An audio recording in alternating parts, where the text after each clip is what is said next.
9절로 10절 같이 읽겠습니다. 시작. 또 내게 이르시되 너는 이 모든 뼈에게 대언하여 이르기를 너희 마른 뼈들아 여호와의 말씀을 들을지어다.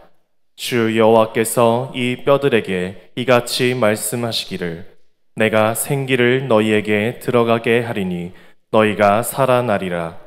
너희 위에 힘줄을 두고 살을 입히고 가죽으로 덮고 너희 속에 생기를 넣으리니 너희가 살아나리라.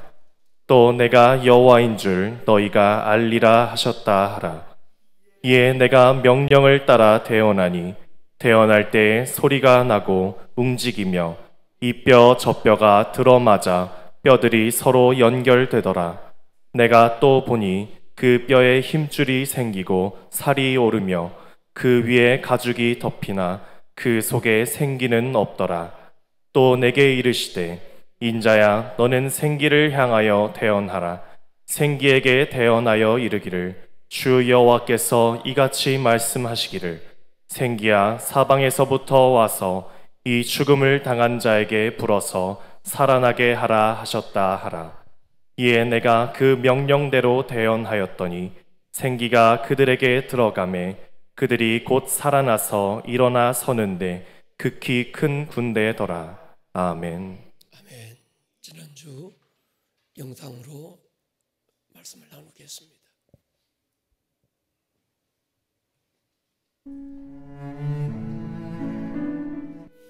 여러분, 성경에서 하나님께서 직접 기름 부으신 자가 세 사람입니다. 왕과 제사장과 선지자입니다. 제사장은 레위 지파 아론의 자손들 가운데서 기름 부어 세웠는데 제사장의 역할은 하나님과 인간, 하나님과 세상 사이를 중보하는 자를 말합니다. 왕은 유다 지파 가운데서 다윗의 자손들 가운데서 세워졌는데 다스리고 통치하는 역할을 했습니다. 기름을 붓는다 이 말은 성령의 임재를 말합니다. 기름 부음을 받았다는 말은 하나님을 대신하여 하나님의 권위가 위임됐다는 겁니다. 오늘 성령 받은 그리스도인들을 향해서 하나님은 왕같은 제사장이라 이름하는 것은 왕으로서의 기름 부음이 부어졌고 제사장으로서의 기름 부음이 주어졌다는 말입니다. 성도는 두 가지 직분을 가졌습니다. 이 두 가지 직분을 사명이라고도 말하고 다른 말로는 특권이라고도 부릅니다. 성도는 제사장이면서 또 왕이고 왕이면서 또 제사장인 줄로 믿습니다. 말씀드린 대로 제사장은 중보자를 말합니다. 하나님과 사람, 하나님과 세상을 중보하는 직분입니다. 때로는 사람을 중보하기도 하지만 때로는 나라와 민족, 한 번도 가본 적이 없는 그 지역을 중보하기도 합니다.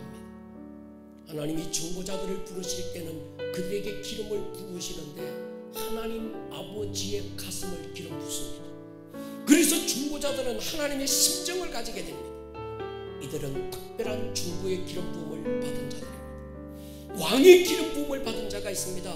이 사람은 다스림을 위해서 기름 부음 받은 자입니다. 왕은 통치자, 다스릴 수 있는 권세가 있습니다. 그 권세 배후에는 하나님이 계시죠. 모든 왕의 권세 앞에서 세상의 모든 것들은 무릎 꿇게 됐습니다. 하나님께서 성도를 왕같은 제사장이라 하신 것은 두 가지를 다 포함하는 겁니다. 성도는 중보자이기도 하지만 다스리는 자입니다. 제사장은 중보의 기도를 하지만 왕은 기도의 내용이 다릅니다. 왕은 선포적인 기도가 그에 의해서 자기도 모르게 튀어나올 때가 많습니다. 여러분 기억하십시오. 에덴에서 세상을 다스릴 권위를 빼앗았던 이 사단은 십자가와 부활의 사건을 통해서 그의 머리가 밟힌 줄로 확신합니다. 그에게 작은 능력은 남아있을지 모르겠습니다. 그 능력으로 성도를 미혹하고 마치 자신에게 세상을 다스리고 지배할 수 있는 권위가 남아있는 것처럼 행사하고 성도를 미혹할 수 있을지도 모르겠습니다. 분명한 게 있습니다. 그는 머리가 밟혔습니다. 할렐루야. 그의 모든 권위는 몰수되었습니다. 그러므로 여러분 마귀를 두려워하지 마시고 대적할 수 있기를 축복합니다. 나사렛 예수 이름으로 귀신을 쫓아버릴 수 있기를 주의 이름으로 축원합니다. 신앙은 복음의 경험이어야 합니다. 신앙은 종교적인 이론이나 또는 어떤 신학적인 학문이 아닙니다. 신앙은 살아있는 영적 체험입니다. 세상을 다스리고 지배할 힘은 그리스도인들에게 이미 주어졌습니다. 세상을 이기신 예수님 우리와 함께 하시기 때문이죠. 이것이 성도의 권위고 이것이 성도의 정체성입니다.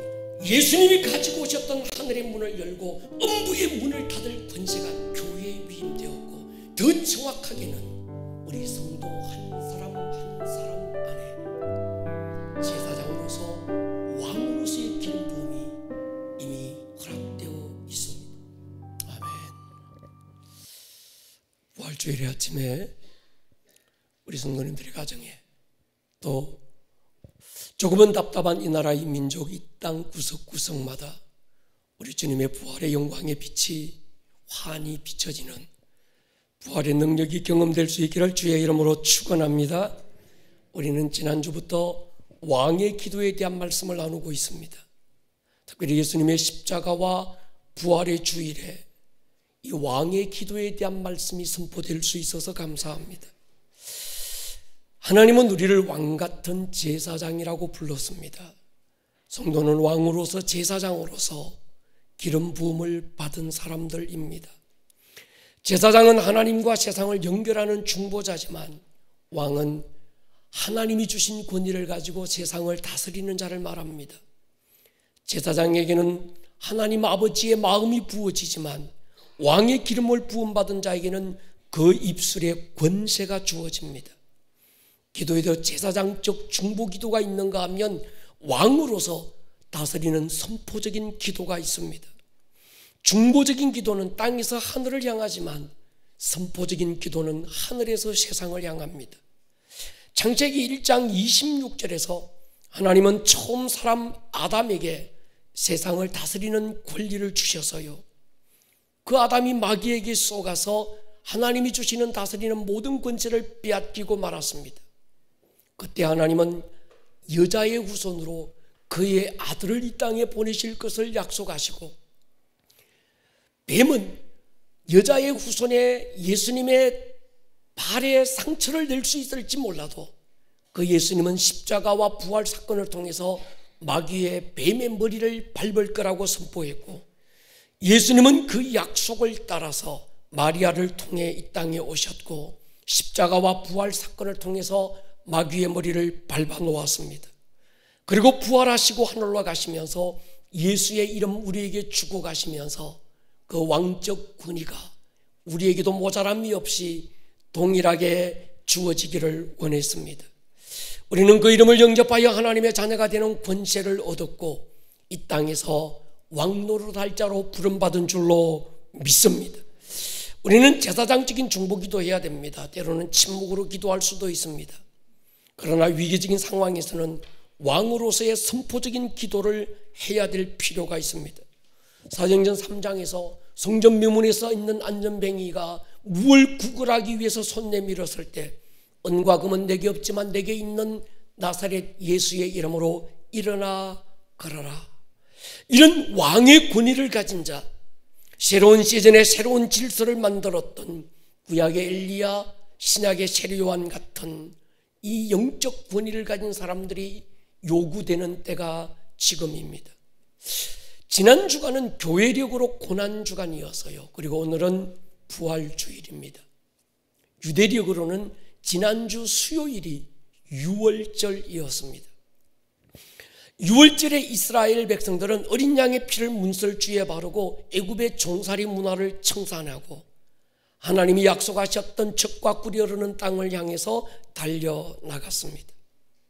그리고 하나님은 그 유월절 사건을 통해서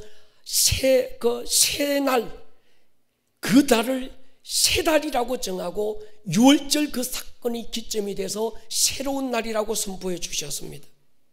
그들이 40년간 광야에서 유월절을 지키지 못하다가 드디어 두 번째 유월절 맞은 사건이 여호수아를 통해서 요단강을 건너고 요단강 한복판에 12돌을 12지파의 대표들이 어깨에 짊어지고 나와서 그리고 요단강 저편 길갈에 12돌을 쌓아 놓았을 때 하나님이 여호수아에게 두 가지를 명령합니다. 하나는 할례를 행하라. 두 번째는 유월절을 지켜라. 유월절을 마친 그들에게 하나님이 선포합니다. 길갈, 이제서야 애굽의 모든 수치가 굴러갔다. 아마 이 하나님의 음성을 들었을 때 여호수아는 이해가 안 갔을 수도 있겠습니다. 왜냐고 하면 지금 유월절을 지킨 이들은 애굽 세대가 아니었습니다. 애굽에서 나왔던 출애굽 1세대는 전부 광야에서 죽었고, 이 가나안 땅에 들어갔던 이 세대들은 광야 세대였습니다. 한 번도 애굽에서 살아본 적도 없고 그 땅을 밟아본 적이 없는 사람들이었고, 이미 애굽에서 나온 지 40년이 지난 지금에서야 하나님은 애굽의 모든 수치가 굴러갔다 이렇게 선포하고 있는 거지요. 이유가 있습니다. 그들이 애굽에서 태어난 건 아니었고, 그들이 애굽을 모르지만 부모 세대로부터 자녀 세대로 흘러내려오고 있는 영적 유전인자들이, 애굽의 가치관들이, 종살이의 문화들이, 노예 근성들이 아비 세대로부터 그 다음 세대까지 계속 흘러내려오고 있었던 거지요. 그래서 하나님은 가나안 땅에 들어가서 할례를 행하고 유월절이 시작되며 이제서야 애굽의 모든 수치가 굴러갔고 지금부터는 가나안의 새로운 시즌이 선포될 거라고 하나님은 선포해 주신 거죠. 그 선포가 있고 난 다음 하나님이 큰 칼을 빼들고 여호수아 앞에 나타났을 때 여호수아가 그에게 합니다. 내 편이냐 적 편이냐. 그때 하나님은 그때부터 여호수아와 그 백성들을 이끌고 가나안 땅에 정복하는 그 일에 앞장서셔서 하나님의 새로운 시즌을 열어갔던 것들을 우리가 볼 수 있습니다. 출애굽기 12장 1절 2절 보십시오. 같이 한번 읽어서면 좋겠습니다. 시작. 여호와께서 애굽 땅에서 모세와 아론에게 일러 말씀하시되 이 달을 너희에게 달의 시작 곧 해의 첫 달이 되게 하고. 우리는 1월 달이 그 해의 첫 달이라고 말하는데 유대력으로는 6월절이 있는 4월 달을 그 해의 첫 달로 정했습니다. 이 말씀은 뭔가 하면 6월절 그 시즌이, 6월절의 그 타이밍이 애굽의 문화를 끝내고 하나님은 새로운 시즌을 연다고 얘기하셨고, 가나안 땅에 들어가서 가나안의 새로운 시즌을 여실 때 하나님은 6월절 사건을 시작으로 해서 새로운 하나님의 시즌을 열어주셨던 거죠. 그래서 6월절의 가장 큰 의미는 새로운 시즌에 대한 선포가, 새로운 시작, 새로운 출발점이 6월절의 큰 의미가 될 수 있습니다. 이해를 돕기 위해서 자세한 설명을 한번 하겠습니다. 하나님이 구약의 이스라엘 백성들에게 7대 절기를 말씀하셨어요. 그래서 봄 절기가 4시인데 6월절, 초실절, 무교절, 오순절이 봄 절기에 있습니다. 가을 절기는 3시인데 나팔절, 대속제일, 오순절입니다. 6월절은 예수님의 고난과 십자가에 대한 예표였고, 초실절은 그 해의 첫 열매를 하나님 앞에 드리는, 그래서 부활의 첫 열매 대신 예수님의 부활을 의미하는 것이 초실절입니다. 그리고 무교절은 6월절 다음 7일부터 시작되는데, 이스라엘 백성들이 애굽에서 나올 때 너무 급하게 나왔기 때문에 그들이 누룩으로 발효시키지 못했던 음식을 먹었다는 거예요. 그래서 이날을 기억하는 절기인데, 누룩 없는 떡, 세상의 어떤 가치관이 짬뽕되지 않은 오직 순수한 하나님의 말씀을 의미하는 것이 바로 이 무교절입니다. 오순절은 성령 강림을 예표했던 절기지요. 여러분, 6월절의 재앙은 두 가지였습니다. 하나는 애굽의 모든 짐승과 사람을 포함했던 처음 난 장자들을 다 멸했고, 또 하나의 재앙은 애굽의 신들을 심판했습니다. 왜 장자들을 죽였을까 생각해 보니까, 장자는 아비 세대를 상속할, 아비 세대에 가졌던 모든 것들을 그들의 다음 세대에 상속받을 상속자가 장자입니다. 하나님께서 왜 이 장자들을 6월절에 치셨을까? 새로운 시즌에는 새로운 포도주를 담아야 되는데, 아비 세대가 가지고 있던 묵은 부대에 또 다른 어떤 것들을 짬뽕해 가지고 만든 어떤 그런 부대가 아니라 완벽한 새로운 부대, 거기에 하나님은 새로운 기름을 부으시겠다는 것인 거죠. 이것이 6월절의 의미였습니다. 저는 이번 코로나 사태를 들고 하나님 앞에 오랫동안 머물렀습니다. 하나님께 물었어요. 하나님, 출애굽 때 6월절 전하에 애굽 전역을 강타했던, 사람만이 아니라 짐승의 초태생까지 다 죽였던 마지막 재앙이 도대체 무슨 재앙이었습니까? 그렇게 완악했던 바로왕을 한순간에 두 손 들게 만든 재앙에 대한 궁금증이 일어났습니다. 왜냐고 하면 10가지 재앙 가운데서 첫 번째 재앙과 9번째 재앙까지는 재앙의 내용이 나왔습니다. 이가 아니면 파리로 아니면 어떤 메뚜기로 아니면 개구리로 아니면 피로 우박으로 9가지 재앙에 대한 내용이 나오는데 마지막 재앙은 장자가 죽었다는 재앙의 결과만 성경에 기록되어 있지 재앙의 내용이 없었습니다. 그래서 이스라엘에 있는 성경학자에게 메일을 보내서요, 도대체 10번째 재앙, 하루 저녁에 애굽에 있는 수많은 사람들을 수십만 명 수백만 명을 죽일 수 있었던 이 재앙의 내용이 뭡니까? 내 생각에는 한꺼번에 이 정도의 많은 사람을 죽일 수 있는 재앙이라면 바이러스 외에 또 뭐가 있겠습니까? 그렇다면 성경학자가 나도 그 말에 동의한다. 성경에 뭐라고 기록되어 있지는 않지만 그것이 바이러스라고 부정할 사람은 아무도 없다, 이렇게 회신이 왔습니다. 되게 구약에서 하나님이 어떤 재앙을 내리실 때는 대표적인 재앙이 3가지입니다. 첫 번째는 전쟁입니다. 두 번째는 기근, 세 번째는 전염병입니다. 대표적인 사건이 다윗의 사건입니다. 다윗이 인구조사하고 하나님 앞에 범죄했을 때 하나님은 3가지 이 재앙을 다윗에게 얘기해요. 3가지 중에 하나를 선택해라. 전쟁이 일어나서 네가 7년 동안 쫓겨다닐래?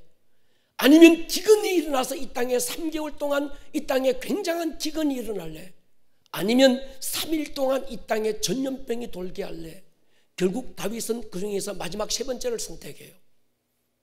하나님의 재앙이 3일 동안 이스라엘 전역을 휩쓸었을 때 단 3일 만에 7만 명이 죽었다고 성경은 기록하고 있는 거지요. 사랑하는 여러분, 이런 것들을 전제로 하고 하나님 앞에 무릎 꿇은 저에게 하나님은 강한 감동을 제게 주셨습니다. 작년 하반기부터 하나님은 우리 교회에 뭔지는 알 수 없지만 새로운 시즌을 선포하게 하셨습니다. 그래서 창립 9주년이 지나고 10주년이 들어오면서 목사는 강단에서 하나님의 새로운 시즌이 우리 앞에 열릴 것입니다 선포했습니다. 그리고 작년 연말 이스라엘을 방문했을 때 하롯 셈가에서 예배에 대한 마음을 강하게 주시면서 두려움 없이 하나님을 예배할 사람들을 내가 모으고 있다고 말씀을 주셨고, 저는 교회에 돌아와서 2020년 내년에는 우리 교회에 더 깊은 예배, 더 뜨거운 기도에 집중하게 될 것이라고 강하게 선포했습니다. 그때만 해도 누구도 코로나를 예측할 수 없었고 예배에 대한 강한 도전이 있을 걸 또 알지 못했습니다. 근데 시간이 지나면서 너무나도 선명해지고 있습니다. 코로나19가 전 세계적인 재앙인 것만은 틀림없지만 저는 한 가지 소망을 선포하고 싶습니다. 이 재앙으로 새 시즌, 새로운 질서가 세워지게 될 것입니다. 기존 질서에서 조금 업데이트해서, 기존 질서에서 페인팅해서, 기존 질서에서 조금 리모델링해서 만든 어떤 그런 질서가 아니라 하나님은 완벽한 새로운 포도주를 준비하셨고 우리는 완벽한 새로운 부대가 필요합니다. 그래서 완전한 새로운 질서를 하나님이 이루어 가시게 될 겁니다. 4차 산업이 우리가 감히 짐작할 수 없는 속도로 일어나게 될 것입니다. 지금까지 걸어본 적 없고 밟아본 적 없는 새로운 문화가, 새로운 질서들이 시작될 것입니다. 하나님은 완전한 새로운 포도주를 준비하셨습니다. 애굽의 신들을 심판하신 하나님은 6월절 어린 양의 피의 공로를 입은 성도들을 통해서 더 정확하게는 아직 아비 세대의 가치와 문화에 물들지 않은 깨끗한 세대를 통해서 새로운 질서를 내가 만들어 갈 것이니, 지난 한 주간 우리가 새벽 기도할 때 하나님은 한 주간 새벽 집회를 통해서 끝없이 주신 감동은 새로운 부대를 만들어라. 할렐루야. 그렇습니다. 제가 하나님께 물었어요. 하나님, 어떤 부대를 준비해야 될까요? 그 부대의 내용이 뭡니까? 라고 물을 때 하나님은 6월절을 재앙을 넘어가게 했던 6월절 때 이스라엘 백성들이 준비했던 건 어린 양의 피를 문설주와 좌우인방에 바르는 것이었습니다. 그 어린 양의 피가 뭡니까? 말씀이 육신이 되어 오신 우리 주 예수 그리스도라고 한다면 오늘 시대 우리가 준비해야 될 것은 아비 세대와 자녀 세대, 다음 세대 사이에 아비 세대의 잘못된 유산들이, 잘못된 정신들이, 잘못된 가치관들이 다음 세대에 흘러가지 않도록 그래서 그 세대와 전혀 물들지 않는 완벽한 새로운 세대, 말씀의 육신이 되어 오신 우리 주 예수 그리스도, 그 말씀으로 완벽하게 무장된 새로운 세대를 하나님은 우리에게 준비하라고 그랬어요. 할렐루야.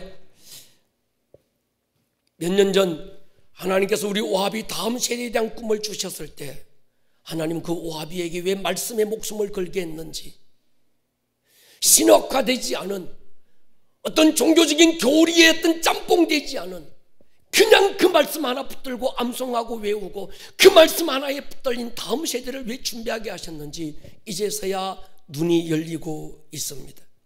이것이 유월절을 지나고 초실절 부활절을 맞은 우리에게 주시는 강력한 부활의 메시지가 바로 이거라고 저는 확신합니다. 여러분, 성경에 하나님이 그리스도인들, 하나님의 자녀들에게 강조하는 하나는 말의 권세입니다. 죽고 사는 힘이 입의 말에 있다고 말씀합니다. 하나님은 자신을 표현할 때 말씀으로 나타내셨고, 말씀으로 천지를 창조하셨고, 그 말씀이 육신이 되어 예수님은 이 땅에 오셨습니다. 이 땅에 말씀이 육신이 되어 오신 예수님은 말씀으로 귀신을 쫓았고, 말씀으로 마귀를 대적하셨고, 말씀으로 병든 자를 치유하셨고, 그 말씀 한마디로 나사로를 무덤에서 불러내었습니다. 그분의 말씀 한마디에 바람과 바다도 복종했습니다.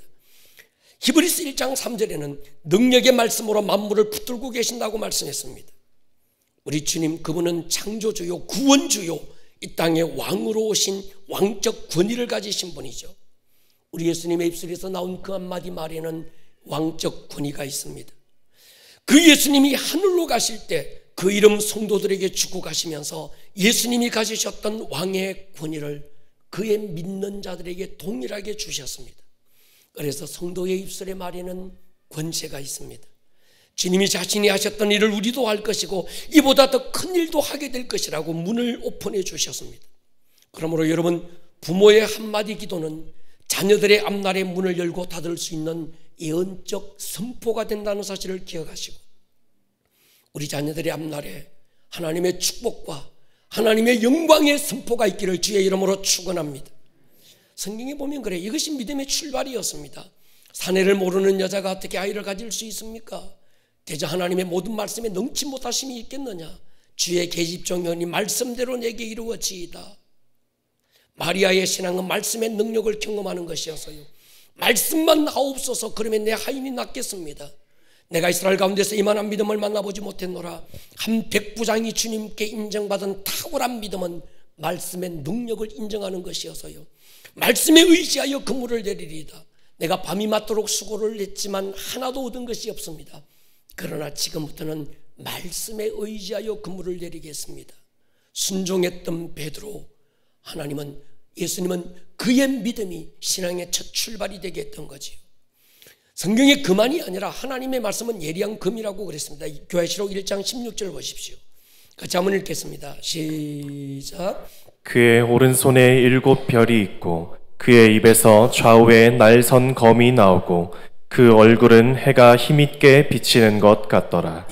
예수님의 손에는 7 별이 붙들려 있고 예수님의 입에는 좌우에 날선 금이 나오고 있었습니다. 16절, 2장 16절에 보면요, 그러므로 회개하라, 그리하지 아니하면 내가 네게 속히 가서 내 입의 금으로 그들과 싸우리라. 여러분, 우리 주님의 한 손에는 섬김의 수건이 들려 있었지만 주님의 또 다른 한 손에는 날선 금이 들려 있었어요. 성도들도 마찬가지입니다. 우리는 이 세상을 섬기기 위해서 섬김의 수건을 한 손에 들어야 됩니다. 그러나 또 한 손에는 좌우의 날선 금, 주의 말씀을 가지고 있어야 될 줄로 믿습니다.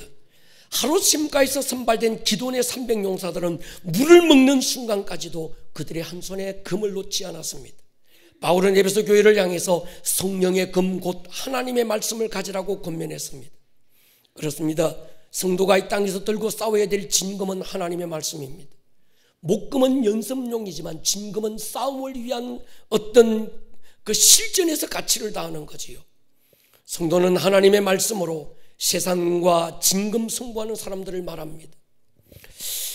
역사의 가장 어두웠던 때, 암울했던 때, 절망적이었던 때, 아무 소망도 가능성도 없던 그때 하나님이 에스겔이라는 선지자를 찾아오셔서 하나님의 말씀을 선포하게 하세요.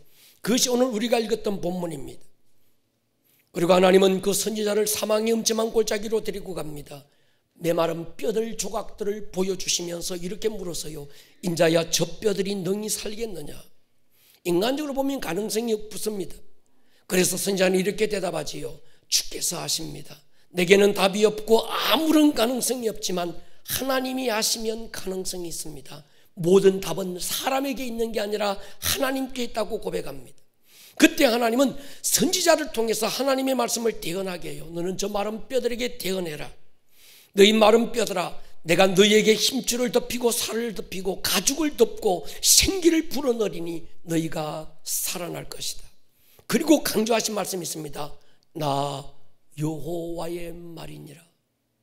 사람을 통해서 대언했던, 사람의 입을 통해서 선포된 말씀이지만 그 선포가 사람의 말이 아니라 하나님의 말씀인 것을 하나님은 확실하게 증거해 주신 것이죠. 이 말씀을 준비하면서 에스겔이 하나님의 말씀을 받고 사망의 골짜기에서 그 메마른 뼈들에게 이 대언의 말씀을 선포했을 때 어떻게 선포했을까 생각해 봤습니다. 아마 이 선지자는 자기가 지금 잠자고 있는 자들에게 깨어 일어나라, 이 정도는 할 수 있을 것 같아요. 아니면 병든 자에게 자리에서 일어나 걸어라, 이 정도는 할 수 있을 것 같아요. 그런데 죽은 자인데 그냥 죽은 자가 아니라 완전 죽은 지 오래돼서 그 뼈들마저 바스락거릴 정도로 메마른 그 뼈들을 향해서 지금 네 위에 뼈들이 서로 연락해서 붙고 힘줄이 덮이고 살이 덮이고 가죽이 덮여라. 이 에스겔이 어떻게 선포했을까 생각해 봤어요. 자기가 자기를 봐도 미친 것 같아요. 여러분 생각해 보시면 만약에 앞에 있는 이 목사가 지금 공동묘지에 가서 뼈 조각 몇 개 들고 와서 나사렛 예수의 이름으로 명하노니 지금 마른 뼈들아 살아나라 이러면 야, 우리 목사님 드디어 맛이 갔구나 이러지 않겠냐는 거예요.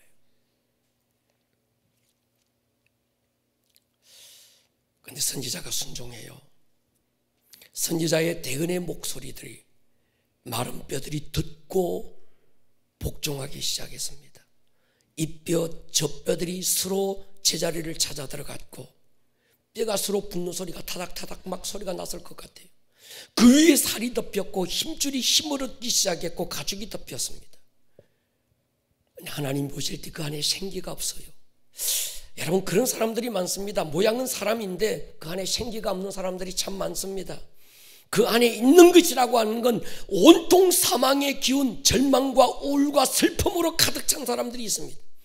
그 생각에 살리는 생기가 없고 그 입술에 살리는 언어가 없습니다. 입만 벌리면 죽고 싶다, 못 살겠다, 죽음의 기운만 쏟아내는 사람들이 이 땅에 얼마나 많은지 모릅니다. 하나님께서 선지자에게 생기에 대하여 대언하게 해요. 생기야, 사방에서부터 불어와서 이 사망을 당한 자들을 살게 해라. 에스겔 37장 14절 보십시오. 내가 또 내 영을 너희 속에 두어 너희가 살아나고 내가 또 너희를 너희 고국 땅에 두리니 나 여호와가 이 일을 말하고 이런 줄 너희가 알리라. 여호와의 말씀이니라. 사람을 통해서 선포되고 있지만 이 말이 사람의 말이 아니라 하나님이 선지자의 입에 말씀을 주셔서 그 하나님의 말씀을 대언하고 있고 하나님은 그 말씀이 하나님으로부터 온 말씀이라는 것을 신원해 주고 계신 겁니다. 여러분, 하나님은 우리 성도의 입에 하나님의 말씀을 두신 줄로 믿습니다. 이유가 있습니다. 하나님의 권위를 가지고 담대하게 그 말씀을 선포하라는 거지요. 여러분, 우리 개인의 말은 힘이 없을 수 있습니다. 그러나 우리가 하나님의 말씀으로 말할 때 그 말은 하나님의 권위가 나타나게 될 줄로 믿습니다. 그래서 제가 지금까지 철야 예배 때 계속 강조해 온 게 있습니다. 당신이 느끼는 느낌을 말하지 마십시오. 당신의 느낌은 하루아침에 12번 더 변합니다. 당신의 느낌은 언제나 부정적으로 흘러갑니다. 그러니까 느끼는 걸 말하지 마십시오. 당신이 믿는 걸 말하십시오. 아는 걸 말하지 마십시오. 하나님의 말씀을 말하십시오. 우리가 하나님의 영에 생포돼서 내 느낌을 말하는 게 아니라, 내가 알고 있는 지식을 말하는 게 아니라, 내가 과거에 경험했던 나의 경험을 앞세워서 말하는 것이 아니라, 오늘 모든 상황은 반대로 흘러가고 메마른 뼈가 뒹구는 에스겔 골짜기 같을지라도 하나님의 말씀으로 내가 믿는 믿음을 선포할 때 그 말씀은 하나님의 권위가 경험되는 힘이 될 줄로 믿습니다. 여러분, 예루살렘 이 거리 저 거리를 다니며 하나님의 말씀을 선포했던 눈물의 선지자 예레미야에게 하나님이 하신 말씀이 있지요. 예레미야 1장 9절 보십시오. 우리 은혜로 목사와 함께 같이 읽겠습니다. 시작. 여호와께서 그의 손을 내밀어 내 입에 대시며 여호와께서 내게 이르시되 보라 내가 내 말을 내 입에 두었노라. 아멘. 여러분, 하나님은 우리에게 어떤 말씀을 하실 때 하나님이 다이렉트로 누군가에게 말씀하기도 하시지만 대부분의 경우에는 사람을 통해서 말씀합니다. 앞서 세운 설교자를 통해서 말씀하기도 하고, 어떤 때는 내가 무시하고 있는 나의 자녀들을 통해서 말씀하시기도 하고, 어떤 때는 닭의 울음소리를 통해서 말씀하기도 하고, 말 못하는 나귀 새끼를 통해서 말씀하기도 하시는 것이죠. 예레미야 1장 12절 보십시오. 여호와께서 내게 이르시되 네가 잘 보았다. 이는 내가 내 말을 지켜서 그대로 이루려 함이니라. 연약한 인간의 입에서 나온 말이지만 그 말이 하나님으로부터 나온 말씀이기 때문에 하나님이 반드시 그대로 행하겠다고 하나님이 확정하고 계신 거죠. 주님은 교회를 언급하시면서도 강력한 약속을 합니다. 마태복음 16장에 보면요, 내가 네게 이르노니 너는 베드로라. 내가 이 반석 위에 내 교회를 세우리니 음부의 권세가 이기지 못할 거다. 내가 천국 열쇠를 네게 주겠다. 네가 땅에서 무엇이든지 매면 하늘에서도 매일 것이고 이 땅에서 무엇이든지 풀면 하늘에서도 풀리리라. 믿는 성도에게 하나님이 주셨던 천국 열쇠가 뭘까? 열고 닫을 수 있는 권세가 무엇이겠습니까? 우리 입술의 언어가 아니겠습니까? 그러므로 여러분, 우리는 우리 입술의 언어로 하늘 문을 열어야 됩니다. 저주의 문은 닫아버릴 수 있기를 주의 이름으로 축원합니다. 그 열리는 하늘 문이 눈에 보이지 않지만 우리는 믿음의 눈으로 보아야 되는 거죠. 여러분, 눈에 보이는 세계가 있는가 하면 눈에 보이지 않는 영적 세계가 있습니다. 눈에 보이는 세계는 눈에 보이지 않는 영적 세계를 통해서 움직여집니다.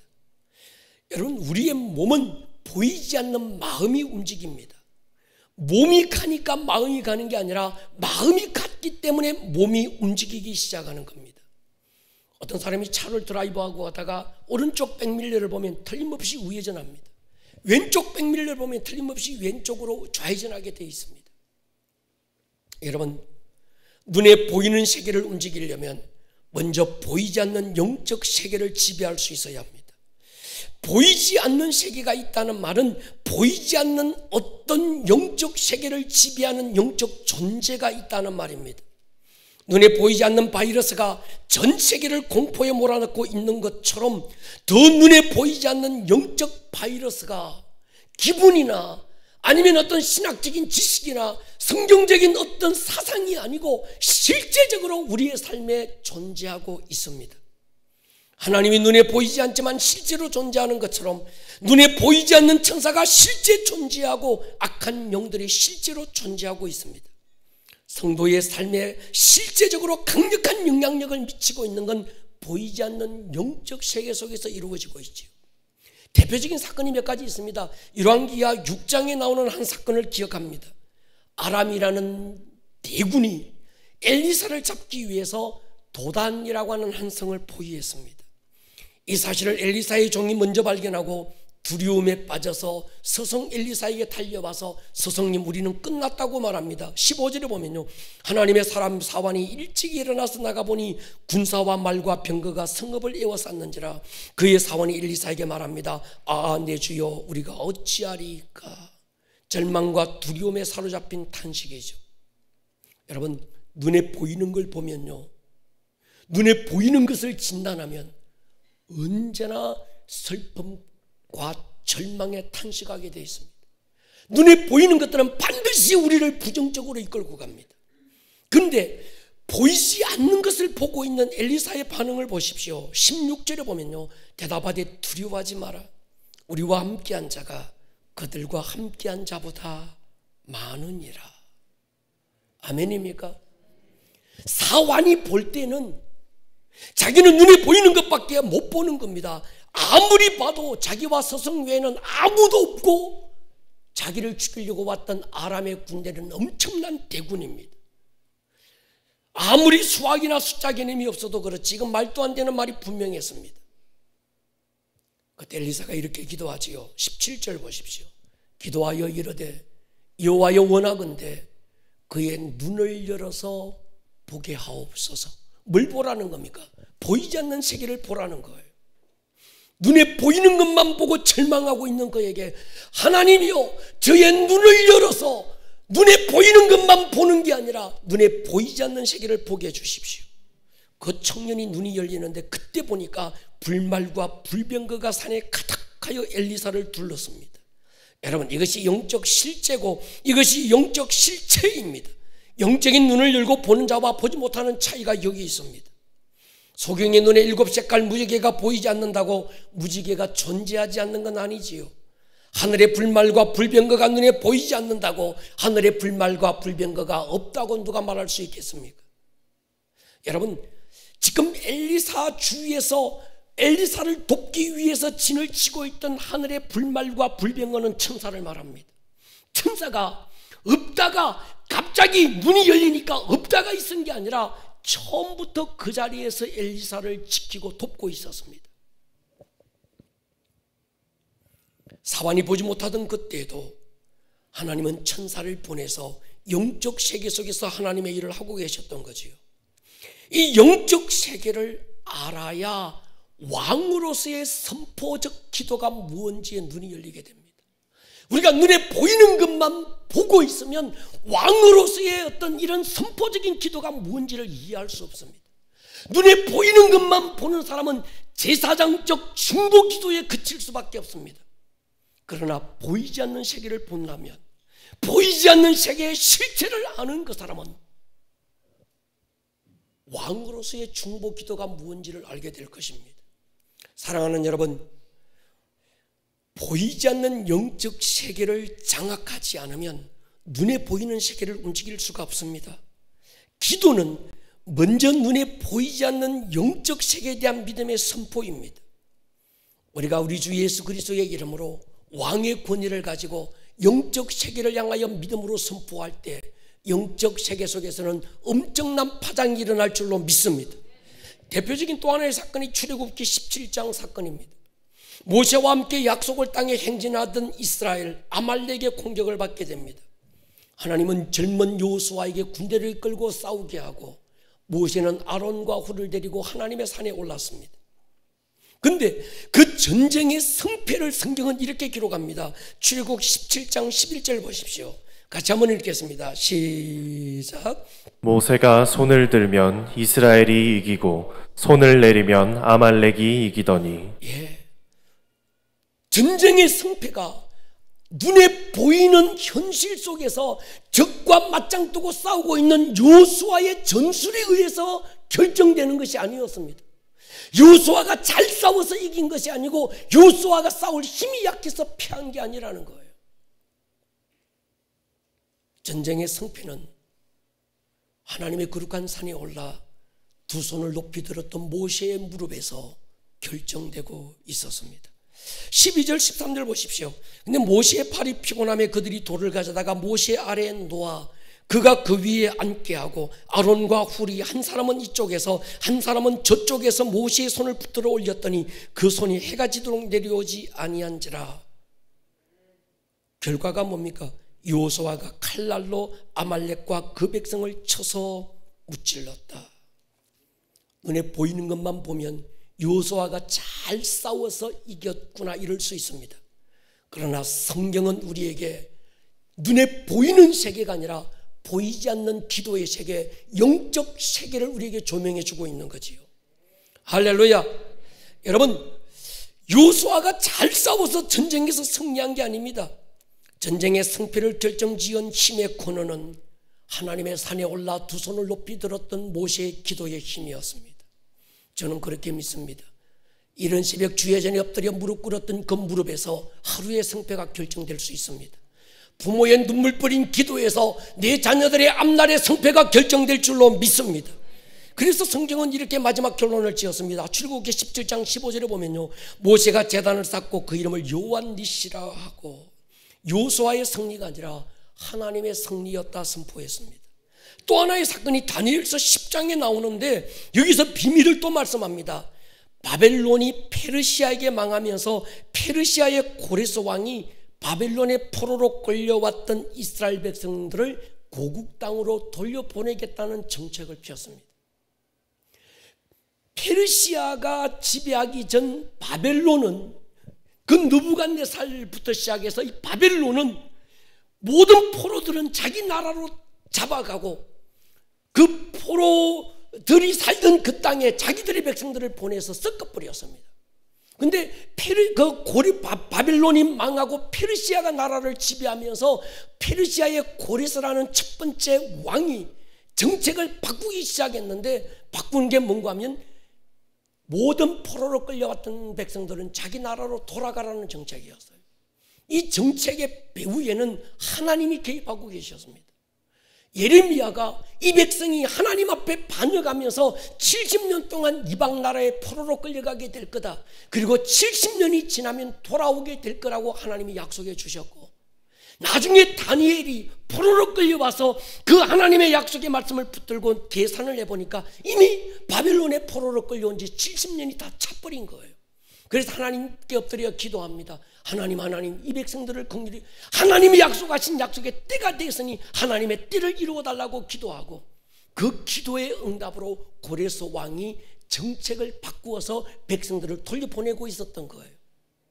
그런데 다니엘이 보니까 먼저 앞서간 사람들이 있었습니다. 고향으로 돌아갔는데 고레스가 그냥 돌려보내는 게 아니라 돌아가는 1차 포로 귀환하고 있는 그 백성들에게 은과 금과 재물을 주면서 너희가 돌아가거든 너희 땅에 돌아가서 하나님의 성전을 재건해라, 사명과 재물을 주어서 돌려보냈는데, 그들이 돌아가서 보낸 성전이 완공되지 못해서요, 다니엘이 물었습니다. 왜 완공되지 못했느냐? 사마리아 사람들이 방해했다는 거예요. 사마리아 사람들이 방해하고 있는 건 눈으로 보는 거지만 실제적으로는 사마리아 사람들이 방해하는 게 아니라 영적 존재들이 하나님의 거룩한 성전이 건축되는 걸 방해하고 있었던 거예요. 그래서 다니엘이 그발강가에서 하나님 앞에 무릎 꿇고 몸부림치며 기도하기로 결정합니다. 성경은 이렇게 기록합니다. 다니엘서 10장 12절 보십시오. 그가 내게 이르되, 천사가 온 거예요. 가브리엘이 다니엘에게 나타났습니다. 두려워하지 마라. 네가 깨달으려 하여 네 하나님 앞에 스스로 겸비하게 하기로 결심하던 첫날부터 내 말이 응답받았으므로 내가 네 말로 말미암아 왔다. 천사가 이상한 말을 합니다. 하나님은 네가 기도를 시작하던 그 첫날에 응답하셨고 나는 그 기도의 응답을 들고 너에게 왔다. 그런데 기도의 실제적인 응답이 다니엘에게 왔던 날은 기도를 시작하던 날로부터 며칠 지났겠어요? 20하루가 지난 시간이었습니다. 여러분, 우리의 기도는 영적 현장을 움직입니다. 성경은 말합니다. 그럼 왜 21일 동안 이 일을 어떻게 설명할 겁니까? 다니엘서는 6장에서는 그걸 숨기지 않고 기록하고 있습니다. 가브리엘 천사가 하나님의 그 응답을 받고 다니엘에게 달려오는 도중에 중간에 악한 영적 공중권세 잡은 자들이 이걸 가로막았다는 거예요.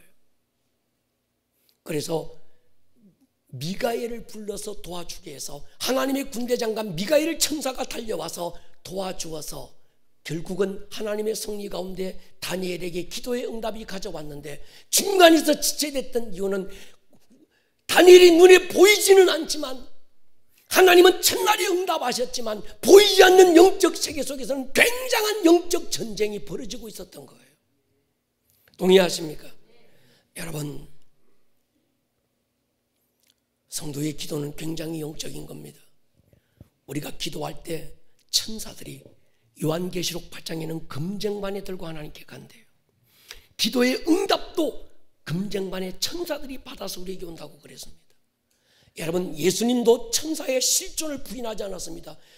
마태복음 18장에 보면 너희 중 어린 아이 하나라도 없인 여기지 마라. 저희 천사들이 날마다 하나님의 얼굴을 뵙는다 그랬습니다. 여러분, 눈에 보이는 세계가 있는가 하면 보이지 않는 세계가 있습니다. 천사가 실존합니다. 동의하십니까? 구약시대만이 아니라 성령시대 사도행전 때에도 천사들의 활동이 강력하게 나타났습니다. 사도행전 12장에 베드로가 옥에 갇힌 상황입니다. 내일이면 처형될 위기를 만났어요. 그날 밤에 성도들이 모여서 기도하고 있었고 베드로는 깊은 잠에 빠졌다고 사도행전 12장은 기록합니다. 한참 자고 있는 베드로의 옆구리를 누가 걷어차서 깨웠는데 나중에 보니까 천사입니다. 베드로의 손을 이끌고 감옥을 뛰어나봤고 기도하는 곳으로 이끌고 갔는데 그 존재가 천사라고 사도행전 12장에는 명백하게 기록하고 있습니다. 사랑하는 여러분, 천사가 분명히 존재합니다.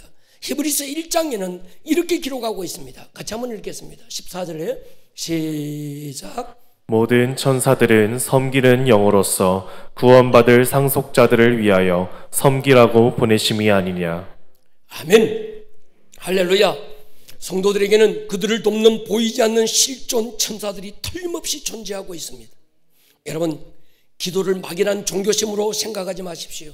우리가 크게 부르짖고 기도하든지 아니면 마음으로 묵상하여 기도하든지 예수의 이름으로 드린 기도에는 천사들이 활동하고 있는 줄로 믿습니다.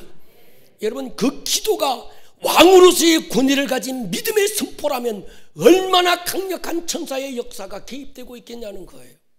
중보기도도 천사가 금쟁반이 들고 나아간다면 왕으로서 영적 권위를 가진 믿음의 사람들이 우리 주 예수의 이름으로 믿음으로 선포할 때 그 속에 얼마나 강력한 하나님의 영적 돌파가 일어나겠습니까? 만약 이 사실이 믿어지지 않는다면 당신은 성경을 믿지 못하는 사람입니다. 왜냐하고 하면 성경이 너무나도 생생하게 그 사실을 증언하고 있습니다. 만약에 사도행전 12장에 베드로가 감옥에서 나온 사건을 무엇으로 설명할 것이며 다니엘이 받은 기도의 응답의 지체는 무엇으로 이해할 것이며 마리아에게 그 남편 요셉에게 천사가 나타나서 예수님의 탄생을 알려준 사건을 무엇으로 설명이 가능하겠습니까? 사도행전 24장에서 바울이 유라굴로 광풍을 만났을 때 환상 가운데 천사가 그에게 나타나서 바울아 두려워하지 마라 용기를 주었던 사실을 무엇으로 설명할 수 있겠습니까? 바울과 실라가 빌립보 지하 감옥에 갇혔을 때 기도하고 찬송하며 예배하는 순간에 땅이 진동하고 옥문이 터져나가고 묶고 있던 결박이 풀어졌던 사건을 우리는 무엇으로 이해할 수 있겠습니까? 여러분, 보이지 않는 세계가 존재합니다. 그러기에 바울은 에베소 6장에서 우리의 싸움은 혈과 육에 대한 것이 아니라 보이지 않는 하늘에 있는 악의 영들에 대한 싸움이라고 선포했습니다. 여러분, 우리는 왕같은 제사장입니다. 동의하십니까? 성도에게는 영적 권위가 있어요. 성도의 입에서 나온 한마디 말에는 하늘이 진동하고 땅을 흔드는 권위가 있습니다. 저는 지금까지 목회하면서 수많은 영적 전쟁을 경험했습니다. 제 앞에서 귀신이 소리지르고 떠나가는 걸 수도 없이 보았습니다. 마귀가 꼬리를 내고 결박되는 걸 엄청 많이 보았습니다. 죽은 자가 살아나는 걸 제 눈으로 보았습니다. 각종 질병이 예수의 이름 앞에 녹아내리는 걸 한두 번 보았겠습니까? 그것이 우리 모든 성도들이 그 증인들 아닙니까? 우리의 신앙은 영적 생활이지 종교가 아닙니다. 동의하십니까? 여러분, 결론적으로 말씀드리고 싶습니다. 왕같은 제사장, 우리는 왕으로서의 기름 부음을 받았습니다. 할렐루야. 특히 코로나19로 어두웠던 이때 바이러스의 위협보다 팬데믹이라고 하는 두려움, 보이지 않는 이 두려움에 전 세계가 꽁꽁 얼어붙고 있는 이때, 특히 부활주의를 맞으면서 우리는 우리에게 주신 왕의 권위를 가진 선포가 일어나야 합니다. 동의하십니까? 사람들이 말해요. 목사님, 천사가 어디 있습니까? 나에게 찾아와서 물으십시오. 천사가 존재하는 걸 보여드리겠습니다. 목사님, 귀신이 어디 있습니까? 나에게 오십시오. 귀신이 어떻게 소리지르고 떠나가는 걸 보여드리겠습니다. 할렐루야. 그렇습니다. 우리의 싸움은 혈과 육에 대한 것이 아닙니다. 그러므로 이런 때, 이 위기 상황에서 우리는 중보기도도 하나님께 드려야 되지만 영적 권세를 가지고 보이지 않는 어둠의 영들을 향해서 우리에게 주신 나사렛 예수 이름의 그 권세와 능력으로 모든 영적 실체를 결박해버리고, 할렐루야, 그 권세와 능력을 우리의 삶 속에 보이는 세계에 풀어놓을 수 있는 이런 영적 권위를 가진 자들이 일어나야 되는 거지요. 저는 하나님께서 우리 아름다운 꿈의 교회에 왕의 기름 부음을 주셨다고 믿습니다. 하루 샘가에서 수많은 사람들이 두려워서 떨고 도망갔을 때 남겨진 300명의 예배자들, 그들을 통해서 하나님은 영적 전쟁을 선포하고 보이지 않는 영적 전쟁을 하나님은 주도하게 하셔서 어둠의 영들을 결박시키고 천사들이 와서 그 모든 하나님의 역사들을 일으킨 것들을 우리가 보면서 아, 지금은 우리 교회가 일어나야 될 때다. 할렐루야. 이젠 정말 왕의 권위를 가진 자들이 새로운 시즌을 선포하고 이 시즌이 끝나고 나면 이 시즌을 통해서 하나님의 새로운 영적 질서가 열릴 것이라고 하는 예언적인 선포가 우리 교회 가운데서 선포되어야 될 때가 지금이라고 믿습니다. 머리를 한번 숙여보십시다.